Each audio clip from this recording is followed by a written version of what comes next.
All right, welcome to the Sweet Science of Finding podcast. Jake, you're actually on episode number 100, so you're the special guest of the Cool. hour today. But thanks for coming on. Yeah, thank you. It'll be good to dive into you've done a lot of deep research into, I guess, tendon knowledge in terms of pain, performance, etc. But do you want to maybe give a brief background about yourself first, and then we'll dive into all that tendon stuff? Yeah, so I was I guess in the professional career, I was a strength and conditioning coach at college level for maybe like, I don't know, a decade. So just worked with mostly every sport, football, basketball, like internship. I guess you do fighting. I did an internship with like wrestlers. I've like helped, like actually recently I've helped quite a few like MMA guys. They've kind of run through some of my like hypertrophy programs and probably used some of my tendon stuff. But yeah, so I did the college strength thing for like a decade, and then started a business online. Realized I was not going to make money college strength. I didn't want to deal with the politics and all of that stuff. So the business took off, and then for the last many years, 4 years, I've just been running the stuff with the business. So it's like muscle gain for athletes, vertical jump because I'm a basketball guy, and then those things have kind of fell by the wayside because I don't care as much about them. And for the last 4 or 5 years has been all about tendons, because there's still so much to know about tendons. The reason I care is because I had jumper's knee for, I've had jumper's knee off and on. I had it 4 times, like chronically, so for like many months. The first one was for like 2 years, and I just had to figure out how to rehab on my own because the medical route was not helping. And still currently the medical route, I think, is very poor depending on where you go. So this is kind of why I dig into the structure function of tendon and what's going on with pain, what you can do with rehab. And then you kind of look at all of the different avenues people go down when they have tendon pain, which some might be okay, some might be causing harm. Yeah, so there's like 1,000 different avenues I've had to explore, which makes it tough to master anything, but I try to share what I've learned. Yeah, what's the typical medical route now when you're dealing with something like jumper's knee? Or first explain what jumper's knee is, and then mention the medical side. Yeah, so jumper's knee would just be patellar tendon pain, so pain right at the underneath the kneecap at the tendon. Because usually when you get a tendon pain, it's going to be where the tendon meets the bone. Like jumper's knee, patellar tendon happens there. Osgood-Schlatter happens at the tibia. Quadriceps tendon pain happens at the kneecap. You don't get tendon pains that are at the muscle tendon junction. You get them at the bone tendon junction. So jumper's knee is right below the kneecap.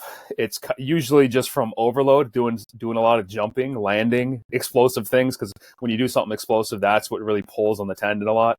If you do something slower, like a heavy squat, it doesn't really pull on the tendon to the extent that a max effort jump would do. Although powerlifters can still get patellar tendon pain, so it's a little muddy. But yeah, so that's, you get more pain as you do something with more speed, like jumping. The pain during is kind of weird because it can warm up, so you can feel really bad going into a session. Do a little bit of a warm up, tendon feels better. You go do your session feeling fine. You wake up the next morning and your tendon's blown up with pain again. That's kind of your sign that you have a tendon pain, is the next day pain, and what you did yesterday was not very good. So yeah, jumper's knee, it's just thought just to be an overload of the tendon. So you've done too much. It's every tendon issue. I think people could look at this. Probably any musculoskeletal issue that's simple enough, like a tendon, is too much too soon. That's all it is. You've done too much too soon, and you should have progressed a little bit slower. Now you're in this pain, and you need to rehab.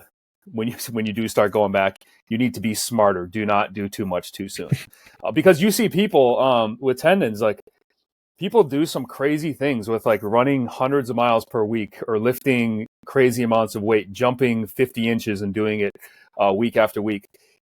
It is like quote unquote too much. That is a lot of load, but they're not doing it too soon. They're fine because they've done it for like many years or many months. They've progressed their body to that point. So they're never changing things too fast. That's usually what you see with a tendon, is you've changed something too fast. You went from no basketball for the last 1 year, and then today you're going to play basketball for 3 hours. And it's like, that could set off, it's usually going to set off your muscle because delayed onset muscle soreness, but you could also set off your tendon because it's just too much too soon. So is that kind of an explanation of Yep. yeah, jumper's knee? It's kind of, I try to pertain it to all other tendons because they're all very similar. Nice. And then what would be the typical medical route for treating that? Yeah, so I kind of when people get pain, I kind of encourage them to go to a doctor to get a diagnosis, because you kind of want to know what you're working with. You wouldn't want to treat a jumper's knee that ends up just being like a plica irritation in your knee, or just ends up being like a fat pad irritation or a bursa or something.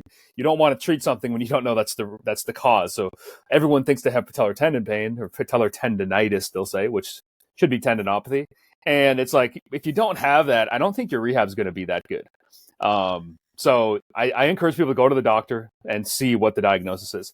So what's the typical route? I think even the diagnosis gets kind of messy, man. It's like you go in, I've went many times. You go in for, when I was younger, patellar tendon, and they poke your tendon. They put their finger on it and they'll be like, is that where it hurts? And you'll be like, yes. And then often that's enough for them. If they usually ask, are you a basketball player? They look at you, see that you're athletic, and they'll be like, yeah, you got jumpers knee. But the palpation doesn't mean anything for the patellar tendon, at least, because you could take any Division I men's basketball program and poke all their patellar tendons, and I bet you all of them hurt because they're loading their tendons all the time. But a lot of them won't have patellar tendon pain. So it's like the palpation is kind of out. You don't really need to use that for the patellar tendon. It does help because when you have patellar tendon pain, it's going to be in a tiny spot. You can basically point to it with a finger. It doesn't mean you need to poke it, but you can point to it with a finger. So it's a really small area. The way that it's basically, they say it's a clinical, quote unquote, clinical diagnosis, where it's just based off of signs and symptoms. Like, how did you come with this tendon pain? Did it come out of nowhere? Did you have a sudden event where something happened? And then you just look at the activities a person does.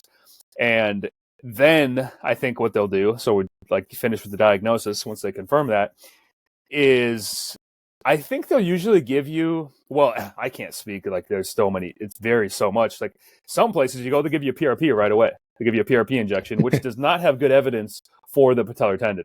It does not have good evidence for patellar tendon.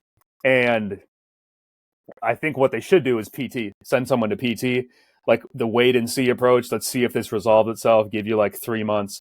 I mean, even back to the 90s, I read all these tendon textbooks, and it's like time after time, they're like 3 months conservative management, you know? I don't know why people are influenced nowadays with the medical system. Other strength coaches are like, oh, they're so poor. They go right into injections, or they go right into surgeries. And I'm like, ever since the 90s, it seems like they've been doing conservative approach for like, people comes in with pain. It's like, wait and see what's going to happen. Let's try a little bit of PT, see if this resolves itself, which usually it does because the tendon does heal. So I think that's a typical route. But the thing is, many people do not get better with PT. And I think it's because most of the PT, if you're looking at someone like me who's like 220 pounds and I want to jump about like 40 inches and go dunk basketballs many times per week, the typical PT where I'm doing band exercises and stuff like that, there's no progression of that to get me back to dunking.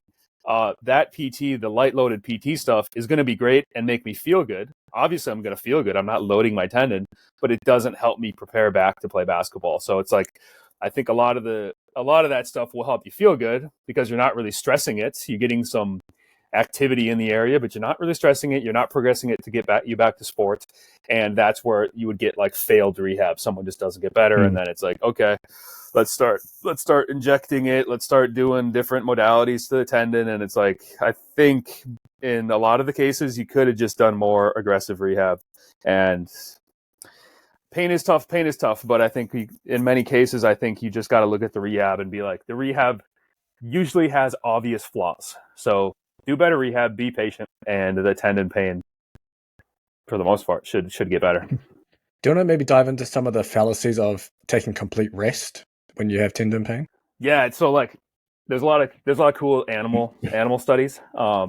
Most of our understanding of tendons comes from animals because it's hard to look at a human tendon. They used to do biopsies. Like, they do muscle biopsies. They stick that big needle in your muscle, pull some muscle out. They look at the muscle, like the fast twitch composition, stuff like that.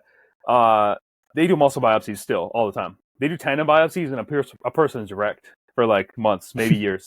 You can't really do tendon biopsies, so we can't get good understanding of human tendons because when you biopsy them, you wreck people. And we're also not going to put people on like severe rest protocols or severe overload protocols, like running a mouse on a treadmill, or running a mouse on a downhill treadmill until it fails. Then you can look at their tendons. We're not doing that to humans, you know. So it's like you can do kind of the cruel, evil stuff to animals, I guess, and that's fine.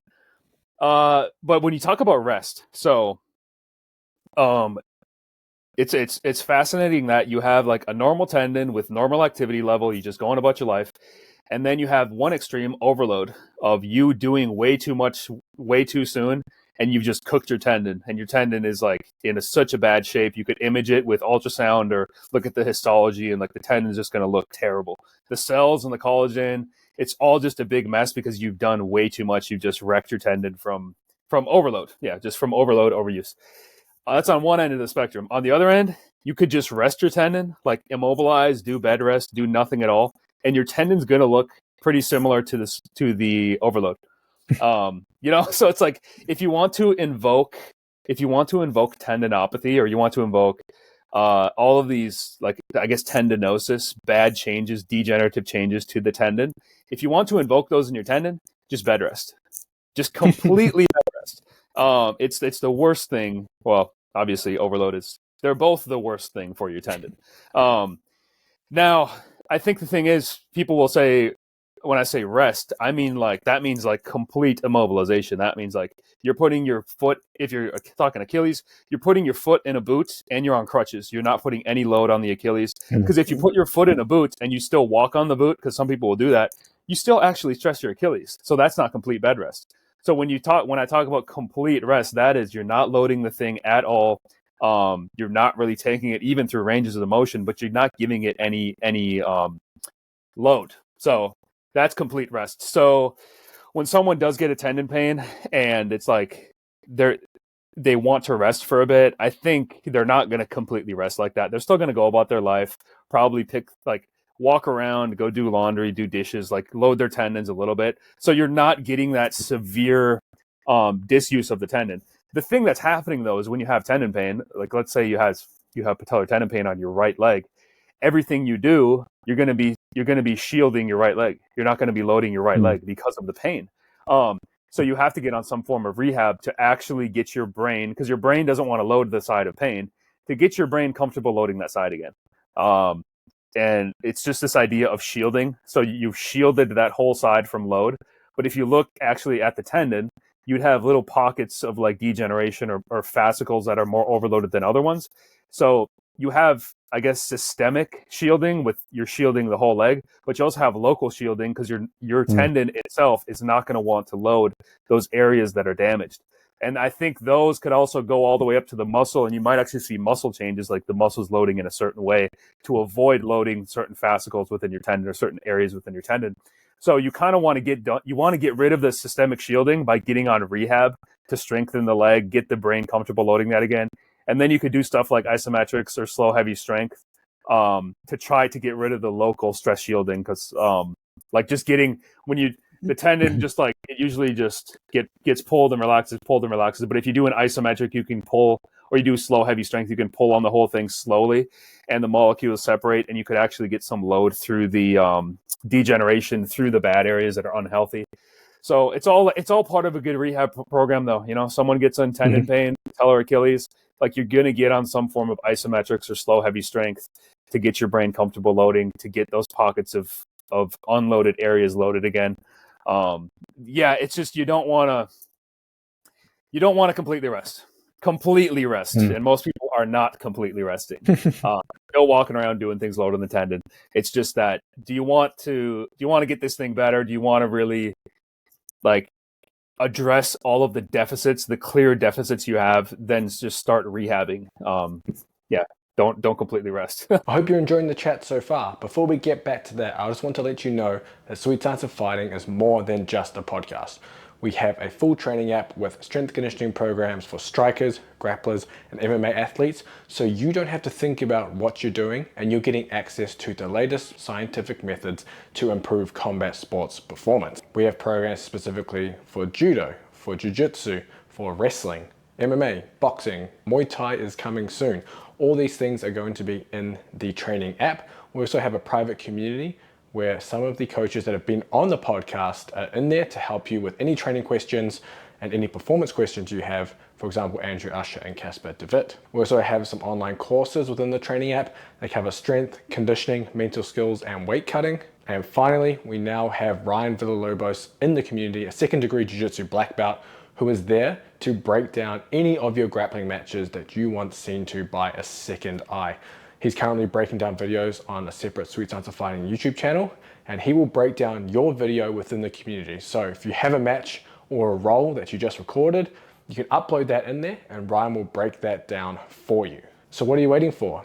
Jump down in the description. You can check out the Sweet Science of Fighting Underground. Otherwise, enjoy the podcast. It's pretty much all my tendon information I got from watching Dr. Keith Barr's lectures and work and different podcasts and things like that. It'll be interesting, maybe before we go into the practical side, go into, I guess, what's happening at the tendon level. Obviously, you mentioned some isometrics and things like that with the tendon pulling. Do you want to maybe just go into, maybe you talked about some of the degeneration with the pain. You know, what are we actually trying to achieve when we're doing this rehab within the tendon? Yeah. Okay. So I was recently reading Nassim Taleb book. You ever read any of his books? Like Anti-Fragile, Black Swan? Yeah, I've read Anti-Fragile. That's the only one, I think. Yeah, I mean, I think they're probably all very similar. Anti-Fragile seems the most popular, but there was a thing, man. There was a part about talking about people back in the day. We all say structure dictates function. Mm-hmm. Structure dictates function, whatever. But it's like we that might not be the case. Always, you know, structure might not dictate function, and I've had to entertain that thought with the tendons, because you could have anyone who's I'm in the basketball world, anyone who's a good jumper, a good dunker, you're going to image their tendons and they're going to look like trash. They're going to look awful. So like that structure looks very compromised and looks degenerative and looks very bad. But what's the function? The function is they're the best dunker in the world, the best jumper in the world. So it's like, you could take a tendon that looks amazing with like a 16, 18-year-old, whoever, who's not as good of a jumper because they haven't overloaded their tendon, and you'd be like, that structure should have better function, but that structure does not have better function. So you could take LeBron's feet, right? Is it LeBron's feet that have a little fucked up? Yeah, maybe something like that. Something? Yeah. Well, the feet, I don't even go into the feet because I'm like, it's so complex, you know. I don't. But yeah, the structure dictates function. That is true, yes, but like, how true is it? And it's not true 100% of the time. So especially with the tendon is. So I say that because when you talk about the rehab, what are we really trying to do? And people, if they get imaged, you could get an MRI, but that's not going to really tell you you could get an ultrasound will tell you more about what's going on, where the areas are. If you got like a UTC scan, you could see even more, but those are kind of rare, probably gaining popularity. You could actually see how the tendon looks with the degeneration, with maybe the swelling, and then you would want to progress away from that. Like, just common sense, you'd want the structure to restore. The thing is, you could have a really ugly looking structure and someone can't function, and you just do good rehab, strengthen the muscles, strengthen all the associated areas, give the tendon time to heal. They go back to sport completely pain-free. They're functioning better than ever. Image their tendon, it looks the exact same. So it's like, do you really, you know what I'm saying? So it's like, do you really need to focus on the structure? And who even has the money to focus on the structure? Because you need to pay for frequent imaging to see how it's doing. And you need the same person to image you, because it's also if you get a different individual to do ultrasound on you, that's going to be a different ultrasound scan. So it's like, I don't like the focus on structure. This is how one of the avenues, how it's racks your brain, because I'm always like, that's what I believe is like, don't focus on structure, focus on improving the function of your leg, maintaining pain. You can go play just fine. Don't worry about your tendon. But then I'm like, all these cases of tendon rupture, which tendon ruptures are rare, but all these cases of tendon rupture, they happen in people that already have pathology in their tendon. They have structural problems with the tendon. So it would make the most sense for someone to want to avoid a rupture to get their tendon as healthy as possible, get the structure as healthy as possible. So I'm like, this is where, if you think of the idea of having, Keith Barr, he talks about that rock in the stream thing. You know, you have a pocket of degeneration, and all the stress goes around the rock, all the stress goes around the damage, and you have many different pockets of degeneration within your tendon.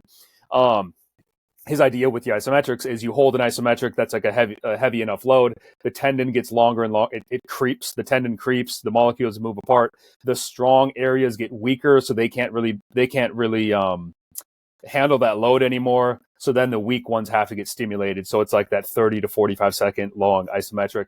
And that's the idea, is you're getting load through the tendon, because the tendon's such a dumb tissue. Like all it does is it has like a slack. It's slack when it's relaxed, and then when you load it, it goes straight, and then it just gets pulled, and then it goes back to slack. So it's slack, pulled, and that's all it does. And you can think of the whole tendon as being slack, and then it getting pulled. And you can also think of the area of degeneration as being slack, because that's what it is. It's, you have the collagen might be damaged. The cells should be long in a tendon, because they're stretched out, like the tendon just stretches. But when you have damage, those cells get rounded. The area of tendinopathy, they get rounded. So all the things of tendinopathy point to that area being slack. So you want to get that area, you want to get just the force. Tendon is so dumb, all you have to do is get a pull through it, through the whole tendon and through those areas. So that's where I look at with the isometrics is you're just trying to get a pull through that area, because it's just rounded, it's shielded from load. So that's what you're kind of trying to do there, to get the whole tendon structure healthy. But it's not complete rehab. I mean, you don't just get that area. Say you spend 3 months doing only isometrics and you're a basketball player, and then it's like, okay, you image your tendon, I'm completely healthy, I'm gonna go play basketball again. Because what is that? That's too much too soon. You haven't played basketball in 3 months. Too much too soon, you're probably just going to set the thing off again, and now you're going to have to start again. So it's like, do the isometrics, sure, that's great for the structure, but then you got to start adding in some of those faster loads, or some of those loads where you're pulling and then relaxing, and that would be go from isometrics, then go to lifting, like slow lifting. You could also increase the speed of lifting, and then it's basically, what is the thing you need to do in your sport, and let's do that at a lower volume and a lower intensity, and look at pain the next day, and then progress from there. So it's like, I look at rehab as someone who gets a bad tendon pain, had it for months. Stop doing the thing that's causing the tendon pain, which if you're a competitive athlete, like you work with a lot of fighters, no way you can hold yourself back. There's no way I can tell you, you've had tendon pain for many months. You can keep doing your sport. You can keep competing against other people. Just try to go at 50%. Because how do you go at 50% when there's another person in front of you? Like, you can't do it. So the competition is the thing that destroys your tendon. If you could just go do what's it called, like shadow boxing, or something completely by yourself, then you can manage the intensity. But if you're with another person, you can never manage the intensity. That's what's going to set your tendon off again. So I'm like, remove the thing that's poking your tendon. Remove the thing that's poking the bear. Start at good rehab, do the isometrics, do the slow strength, and then slowly build back up the sport loads. And if that could take you many months, but you also have to think in those many months, that's your tendon healing process. Your tendon healing process doesn't happen in days. That happens in months. So if you give it time to go about its healing process without provoking it, it's going to get better. I think that's actually the biggest thing. I'm such a fan of addressing everything around the tendon. But I'm often like, okay, this person just spent 3 months doing good rehab, grading everything back to sport. Did I just give the tendon 3 months to heal? And I just like gave them time? Was I just biding time? Not saying we could have just rested and done like whatever, but I'm like, this person still wants to train. They still want to feel like they're doing, but I'm like, sure, I've strengthened everything around the area and progressed things as properly as possible, but I'm always looking at what's the mechanism. And I'm like, was it really that I just gave the tendon time to heal without like continually provoking it? I think that's what's going on too. I think that is a legit reason why tendons get better, is you've just given them time to heal without provoking them. And you've given them time to heal without provoking them, and you haven't went the far extreme of laying on the couch all day, because that's also not going to heal your tendon. Yeah. Perfect. We actually have a question in the live chat here, and I think will be a good progression onto what you're saying there. Saying a friend of his experiences pain when trying to do a single leg squat. He can't complete it, and he is saying that he is feeling pain under his patella. What should be a typical progression, or is the problem bigger? Maybe go into, if you want to answer that one, you can, and maybe some of your own experiences rehabbing your own would so be like good a single leg squat, like pain, like a pistol squat.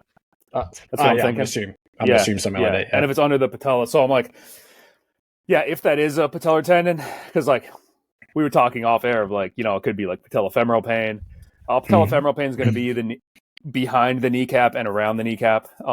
And that usually hurts when you get into flexion. So I'm like, anyone who does squats and your knee gets more painful when you do squats, it's usually like patellofemoral pain because it's just general kneecap pain. The patellofemoral joint forces are higher whenever you bend your knee, whenever you squat. But let's just say this guy has patellar tendon, just for the sake of simplicity, because it is right under the patella. So, and that can be a thing. Earlier I said it's with load. So if this person went cold and just tried to do a single leg vertical jump, that would be probably like a 10 out of 10 pain. If you're getting it with a single leg squat, that's not much load. That could be like a 3 out of 10 pain. It shouldn't be much. So yeah, and also like it would take many paragraphs of back and forth of figuring out what exactly is going on. But this person, I think, like, most cases, you don't need to completely scrap everything and do complete rehab. You can just kind of manage the person where they're at. So it's like you get pain with a single leg squat. We know that tendons warm up. So I'm like, just warm up better. Just hop on a bike for 10 minutes, do backwards sledding if you like that. If you're like an ATG fan and you think that's getting the most blood flow, it's not, because anything you do is going to get blood flow to anything you do lower body is getting blood flow to your patellar tendon, to your quads, assuming you just like flexing and extending your knees. So this person, they could just do a better warm up. They could warm up the exercise better by like doing it unloaded for a little bit and then progressing to that point. Because that's the thing, stress on the tendon, because you're moving slow. So it's like just do a controlled tempo down and a controlled tempo up. If you have to like do it really jerky and bouncy, that's what's going to be really yanking on the tendon. So I just say control those things. Yeah, that's usually where I'd start with the person, because I'm not about to explain everything about, hey, you need to start doing leg extension isometrics and you need to start doing calf work and everything. I'm like, with the limited information I have, it's like, let's just manage what you said you have now, which is this hurts when I do this thing. Okay, warm up better and then slow the tempo down. Those are probably the best ways to decrease tendon pain for that actual thing. Nice. And do you want to maybe go into some detail on your experiences there? You mentioned obviously the leg extension, isometric, calf work and things like that. Do you want to maybe go into some detail into where that kind of fit into your own journey with your rehab and maybe some progressions on from there? Yeah. So, man, my rehab was like for 2 years. I told you that the first time I had patellar tendon pain was 2 years, and it was a lot of resting, not complete rest, but like a lot of resting. Trying to get back to basketball didn't work. A lot of PT that was light loaded stuff didn't work. So I went through I think 2 years, and then I actually got surgery, which surgery didn't help at all because I thought I had a partial tear. Didn't do anything. So yeah, mine was like quite a bit of just clueless, and it was like back in 2011, 12, 13, where like if you try to Google patellar tendon, you're not finding any good information. What I found was Kelly Starrett, and he taught me how to do the couch stretch, how to stretch my quad. And I believed in it 100%, and then how to ice it. So it's like doing things. Oh, damn. Yeah, I mean, those things are not bad. Icing is not bad. Stretching your quad is not bad. It's still things if people think they're beneficial, like go ahead and do them. But yeah, for me, because when you have tendon pain right in that one tiny spot, and it's been there for many months, I can look at your quad strength side to side and see that it's weaker. I can look at your quad size side to side and see that quad is smaller. Calf, you can't really see. It's hard to measure. I'm not a big Achilles calf guy, but I'm like the seated calf raise, standing calf raise, like the standardization is so hard for me. So I'm like, I don't know how to look at calf strength really with people. But I could look at it with a function of hopping. And I could be like, hop on your healthy side, single leg, hop on your unhealthy side, single leg. And the unhealthy side is going to look awful. They can't even hop on that side. So it's like, I'm like, you got pain in that one tiny spot on the tendon. Who cares about that? Let's address everything around there, which is get that quad bigger, get that quad stronger. Let's get your ability to interact with the ground better, because you can't interact with the ground at all. You're jumping really stiff. You're really hesitating to load that side. So those are the things I look at where I'm like, just that one pain in one tiny spot, but all the other areas, the massive quad is something that's weak. Probably the massive hamstring and the glute, the massive calf. Like these are all the areas we need to address. And that's just like good strength and conditioning. So that's all I look at it is your your function in terms of strength is so poor. Let's get the strength up, and pain will probably be a delayed response. Pain will probably decrease slowly over time. Get the strength up function wise, and then get the store and release ability up function wise. So that's all it is strength and store and release ability. If it's like an explosive athlete, you have to get the strength up first, and then you have to get the store and release ability back, which is the tendon moving fast, like taking load and then producing, like taking the stretch, or going from slack to straight back to slack, like doing it. Hopping is a good example for the Achilles. So that's the way I look at it. It's just like, get the strength, and there's many ways for strength. Like a strength coach, how many ways are there to strengthen your quad? A million ways to strengthen the quad. Just find a good one that works for you, one that you can progress really well, that doesn't like really provoke your tendon or your joint, but an exercise where you feel a massive hit in your quadriceps. That's why I love the leg extension, like a mid-range position with the leg extension, because mid-range you're getting some pull on the tendon, you're getting a pretty good pull on the muscle. The muscle works the best at the mid-range. If you go to a completely straight leg, the muscle doesn't work that well. If you go to a 90 degree or deeper, the muscle doesn't work that well. You want the muscle to work as good as possible, because the muscle is the one that's going to be pulling on the tendon.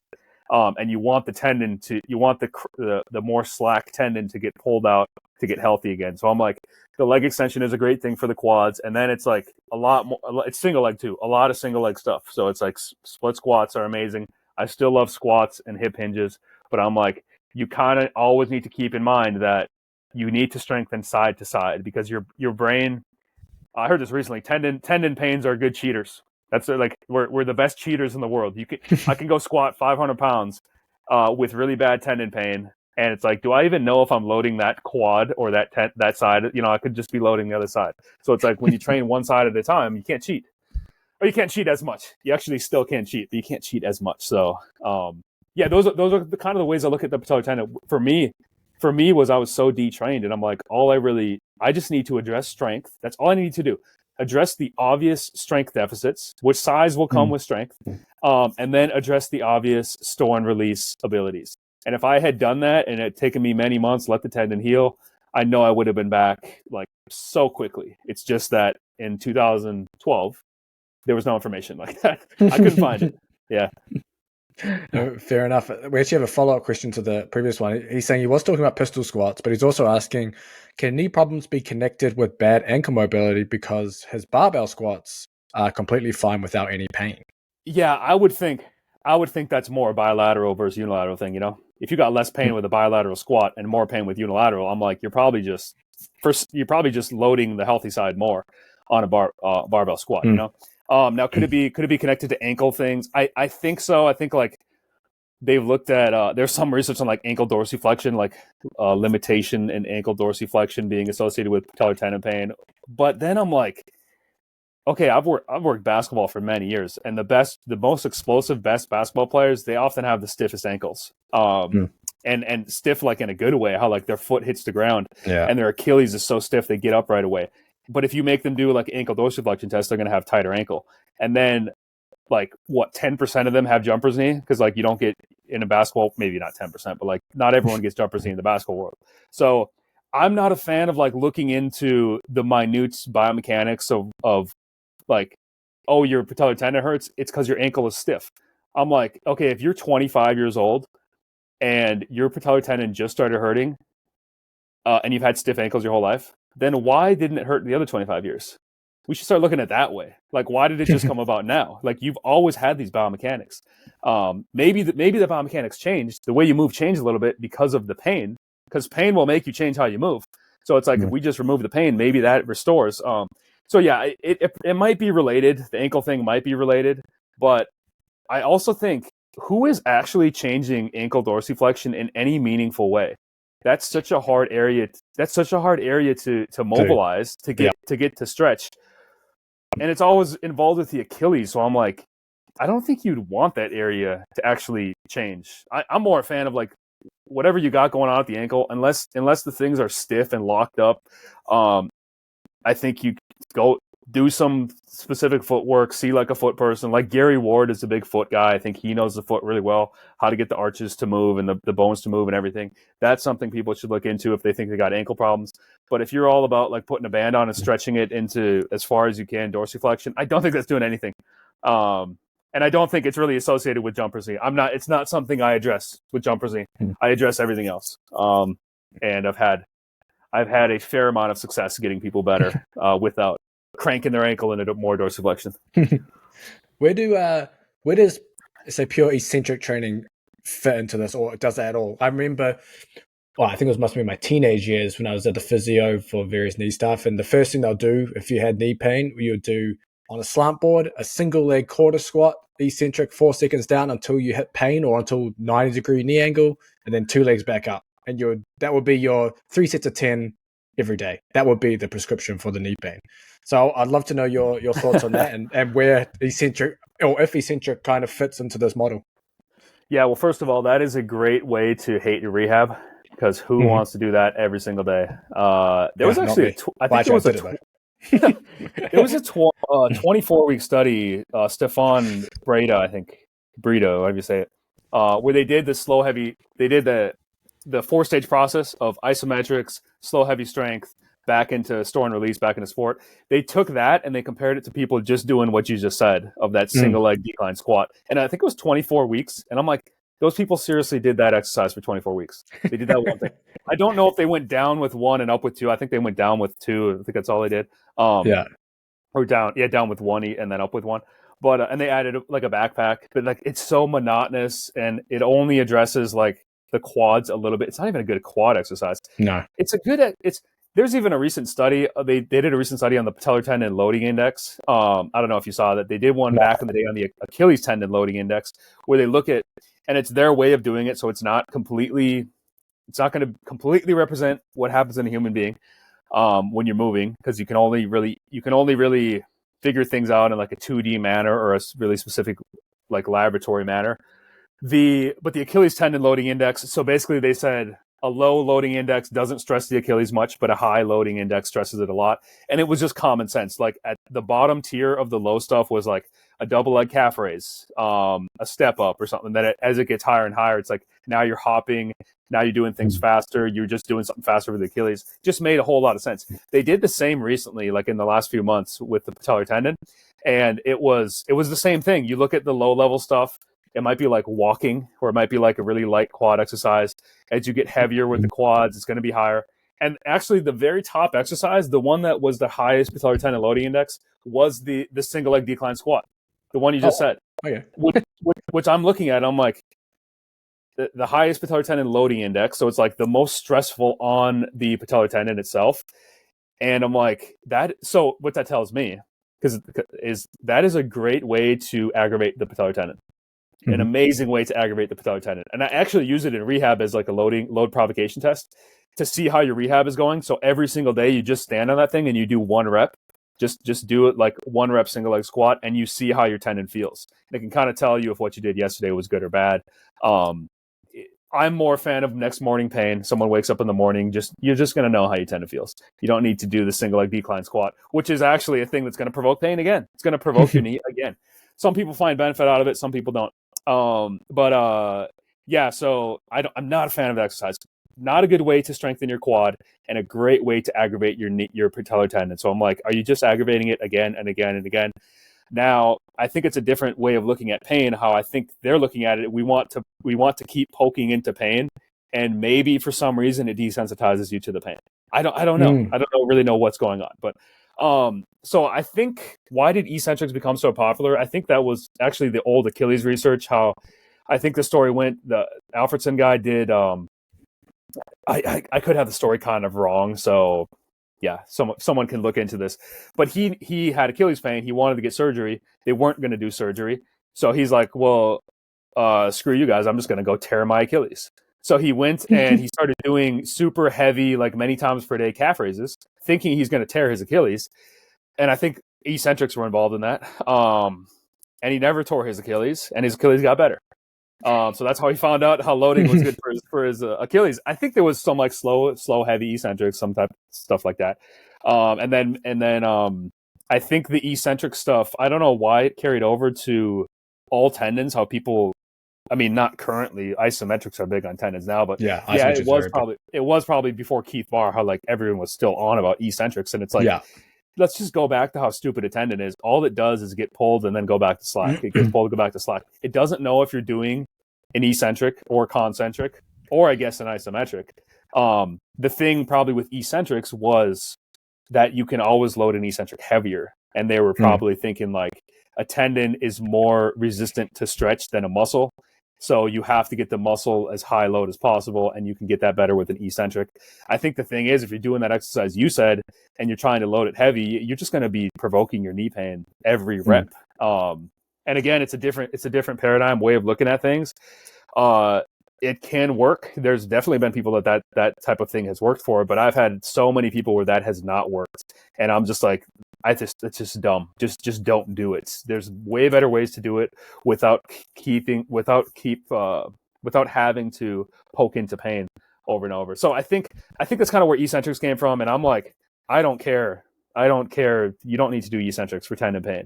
Like isometrics are amazing for the stress relaxation effect.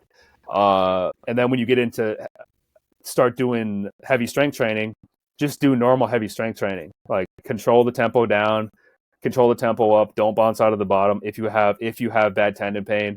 If you don't have that bad tendon pain and you can manage like kind of a controlled tempo down and then explode on the way up, it's going to be better for like athletics. So I'm like, just do it like that. But I don't spend any time focusing on eccentrics at all. Hey guys, it's me again. I just want to let you know that I also have Sweet Science of Fighting rash guards and shorts, so you can represent Sweet Science of Fighting on the mats and within competition. We have the classic, just like the shirt I'm wearing, rash guard, Sweet Science of Fighting on the front, and we have the logos on the sleeves, and then X Martial on the back. We also have that in a shorts variation, same thing, with the Sweet Science of Fighting writing on one leg, and we have the logo on the other. But my personal favorite, this is my personal favorite by far. We have this in black and white, and it is the Taniwha Protector Guardian version of the Sweet Science of Fighting with the logo on the back. This was designed by a Māori designer back in New Zealand, so a bit of my heritage on this jersey. It represents the acknowledgement of battle and war.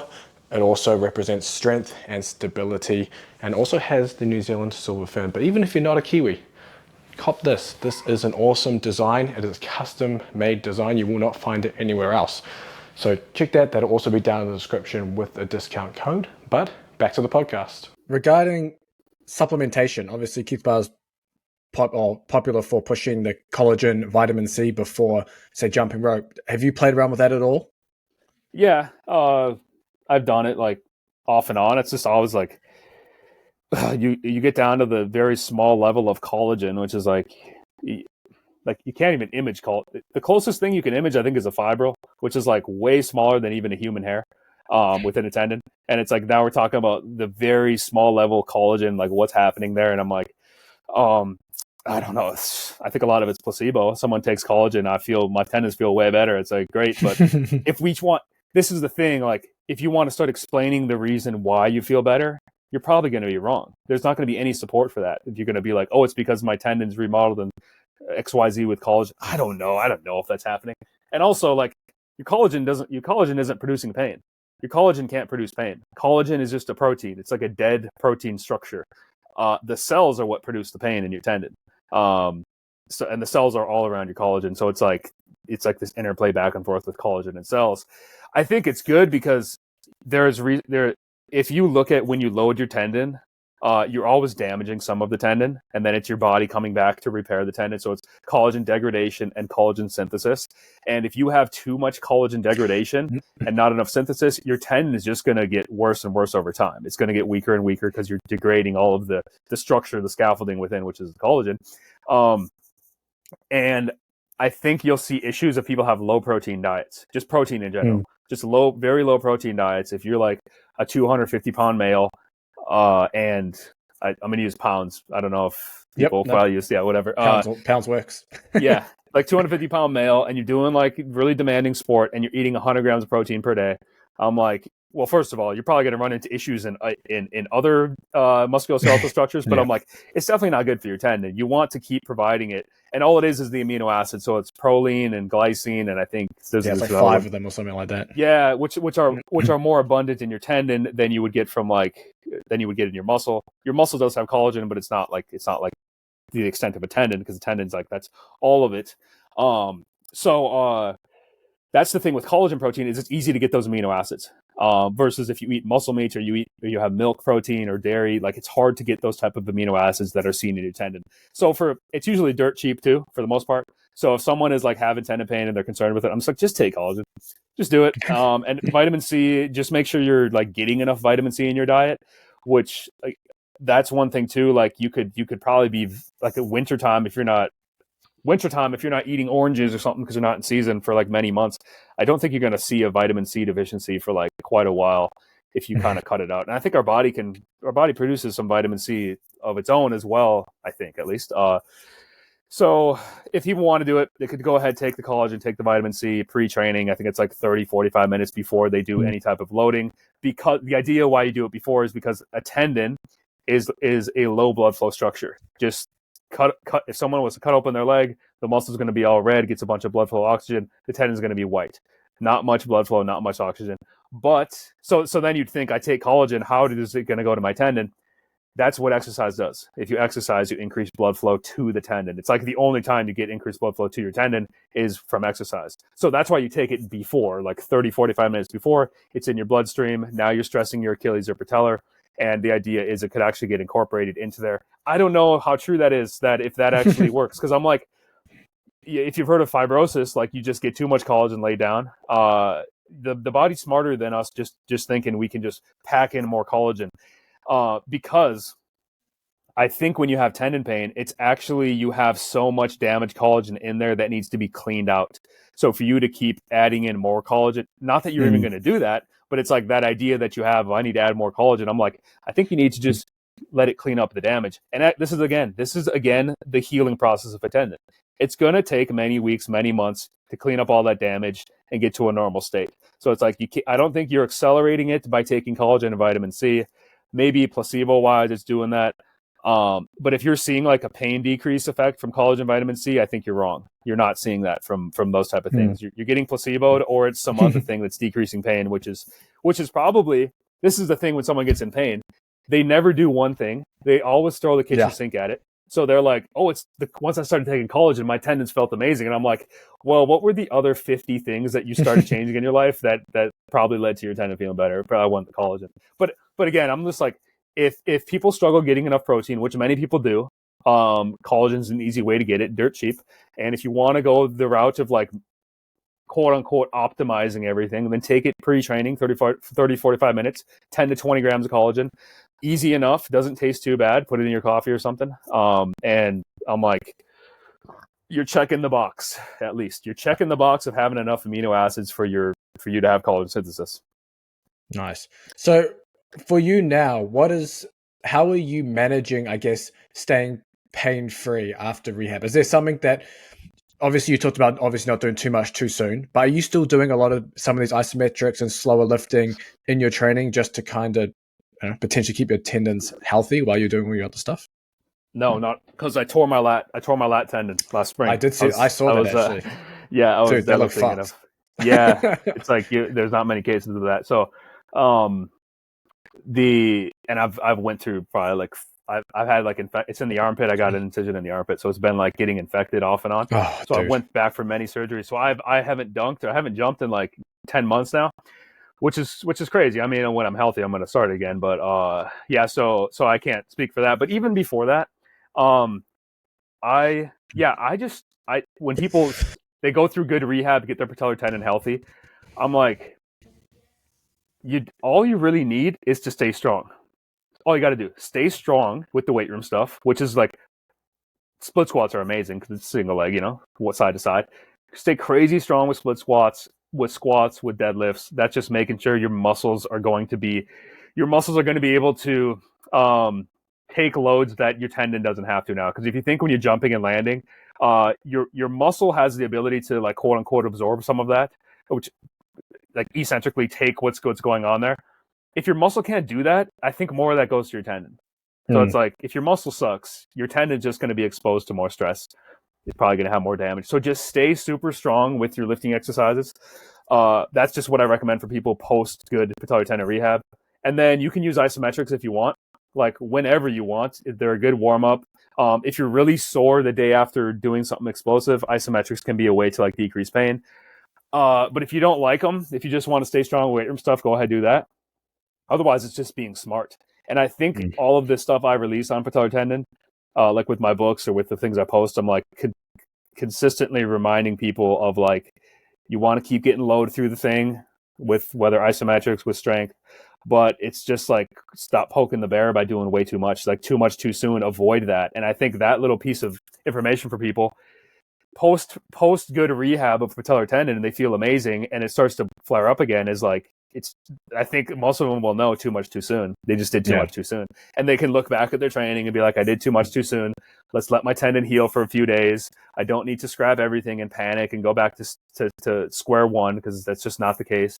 And I think the biggest, well, that's a huge thing, but like one of the other big things is knowing when to listen to pain. That's one thing too. In 2012, when I was going through it, I had no clue about next day pain. I had no clue about the delayed pain response of a tendon. It just wasn't put out there. But if I'm a basketball guy and my tendon, I go play basketball for 2 hours, I wake up the next day, my tendon's blown up. It's like, that's the sign that those 2 hours of basketball was too much too soon. But the thing is, my tendon didn't tell me right away. And it didn't even tell me that evening. It told me the next morning when I got out of bed. And that's one thing where when someone's getting out of patellar tendon rehab and they're feeling great and they get a case like that where it blows up, you just take that information, you use it. You don't play basketball that day. You take it easy that day. You might go do some isos or do some strength. And then next time you play basketball, you don't play 2 hours. Maybe you play 1 hour. Or maybe you don't jump as, maybe it's just taking the common sense information that was not available like 10 years ago and just putting it into practice. For someone to use next day pain with a tendon pain, for someone to realize the delayed pain response and use next day pain, that's going to be a complete game changer. You might not even need thorough rehab. All you have to do is listen to next day pain. And then you look back, okay, that's what I did yesterday. My tendon didn't like that. So I should change what I did. Next time I go back, I need to change things a little bit. Nice. We've touched on everything basically with knees. I think elbows are another common one, at least within combat sports. Does the process change at all regarding isometrics, slow heavy lifting? So just as a very general example, you might do like an isometric 90-degree bicep hold, and then you might do very slow biceps curls or something like that as you're slow lifting. It would be a very similar process. I think it would, yeah. I think some of it, probably like pronation and supination of your arm, can be beneficial. Yeah. There are like a few. I haven't looked too much into it. There's also not too many guys on golfer and Achilles, or golfer and tennis elbow. Yeah. I guess you probably have other issues. I would think you could have other issues in there too. But I think the thing with them is they're such small tendons compared to the patellar and Achilles, and I think they get compressed from like from the bones around there. They mash against different structures. And I think when you have tendons that are mashed against different structures they call it compression. The tendon is getting compressed against something else. I think a lot of that's happening in a tennis or with a golfer elbow. I think. Could be wrong. It's going to make me look into it more. So you could look at other tendons that get compressed, like the quad tendon gets compressed when you go into deep knee flexion, because the quad tendon that's running from the quad to the patella. When you get into deep knee flexion, the condyles of the femur kind of go, the quad tendon can press against those. So deep knee flexion can aggravate a quad tendinopathy. So if someone has quad tendon and we just remove the compressive loads by saying, let's not deep squat for a little bit, you let the tendon settle. You let it go about its healing process. Same with the Achilles, the insertional Achilles, all the way down at the heel. Most Achilles pains are mid-portion, a little bit higher up, but some of them are insertional, where they get mashed against the calcaneus, and that causes pain. So people see crazy results if they get a heel lifts. So their heels are elevated. So they're not, every time they walk and every time they do it, they're not compressing their tendon again. Their tendon feels better because it goes about its healing process. So I look at those compressive tendons and I'm like, if you just remove the compression, they usually feel better, go about their healing process. So I look at the elbow tendons, and if they're getting compressed, find the things that are compressing them, which are usually going to be the things that hurt it. You're going to know like right away that it's compressing my tendon and it hurts, and try to just take a little break from those. Try to relax a bit. I don't know how you can do that in combat sports. You really probably got to take away a lot of things. But when you take away the compression, you let the tendon heal. And I think even with the isometrics, you might want to do isometrics in a position where you're not getting that, wherever the compression is, where you're not getting a lot of compression. So if it's the insertional Achilles, you wouldn't do isometrics in deep dorsiflexion because it's compressing again. For the quad tendon, you wouldn't do isometrics in super deep knee flexion. Although sometimes I do push into it, so it's like, so you can't. It's this balance of like giving it a little bit of a break. But then you always have to work back in the compression as it feels better because your tendons have to get compressed when they do sport. It might have been a thing of too much too soon compression. Like that could have just been it. So just remove the compression for a bit, then slowly build it back up. But I think the rehab process is similar with the golfer and tennis elbow. And usually not in your case, but like you got to think for a tennis player or a golfer is when they're hitting the ball, there is so much jerk happening at their tendons. Like they're just getting yanked so fast. When you're hitting a tiny golf ball, there's so much yank on your tendon in that tiny moment. That I think that's what's like causing that reaction of bad events. But yeah, I think you can compare a lot of the lower limb tendons to like elbow tendons. Shoulders a little bit different because they're not like built the same way, like rotator cuff. Wrist tendons are like a lot of those aggravations are with the sheath of the tendon, like maybe excess motion or something like that.